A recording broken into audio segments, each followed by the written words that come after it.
नमस्कार विद्यार्थी मित्रांनो, व्याकरण कट्टा या आपल्या यूट्यूब चॅनलवर आपल्या सर्वांचं स्वागत आहे। आज आपण पाहतोय एक्सपांड दी थीम, इयत्ता 9वी ते 12वी पर्यंत अतिशय महत्त्वाचा प्रश्न आपल्या प्रश्नपत्रिकेमधील, आणि तो आहे एक्सपेन्शन प्रोव्हर्ब्स, किंवा आपण त्याला असंही म्हणतो एक्सपांड दी थीम, म्हणजेच विषयाचा विस्तार। पहा बाळांनो, वेगवेगळे विषय घेऊन मी एक्सपांड करतीये तुमच्या समोर, तर आवडलाच तर लाईक करा, शेअर करा आणि सबस्क्राईब करा। आजचा आपला विषय आहे time and tide wait for none, म्हणजेच वेळ आणि संकट कधी कोणाची वाट पाहत नसतात, याचाच अतिशय सोप्या शब्दांमध्ये केलेला विस्तार तो पुढील प्रमाणे।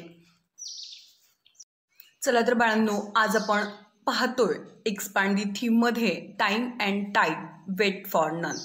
अतिशय सुंदर विषय आणि मला विस्तार करायला म्हणजेच एक्सपांड करायला फार आवडतं। चला तर आपण पुढे पाहतोय की एक्सपांड कसं करायचं। Time and tide wait for none. A person who is a lazy imagine that he or she has all the time is in the world. The treaty means let person think that time is his a slave and he or she can do think whenever he or she pleases. However, this is not so.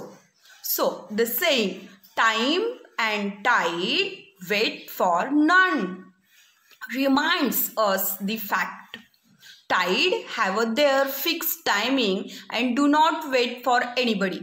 Similarly, time wait for none man. The clock keeps a ticking. If we do not use every minute to do something worthwhile, we are simply waste our lives. The saying never put off for tomorrow, and what you can do today. So let us respect and repeat time and do things when they are supposed to be done. Let us not put off the tomorrow what we can do today. There is a time for everything. Work while you work, play while you play, study while you study.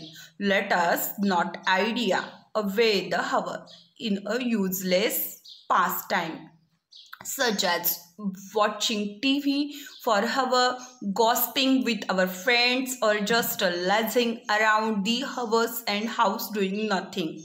It is only the person who uses every and each minute wisely. So then we will be successful in our life. So time and tide wait for none. पहा, वेळेची किंमत कशी करायची हे या theme मध्ये expand केलेलं आहे।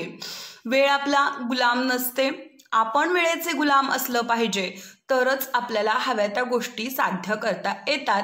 याच्याविषयी केलेला छोटासा विस्तार कसा वाटला बाळांनो? लाईक करा, शेअर करा आणि सबस्क्राईब करा। धन्यवाद।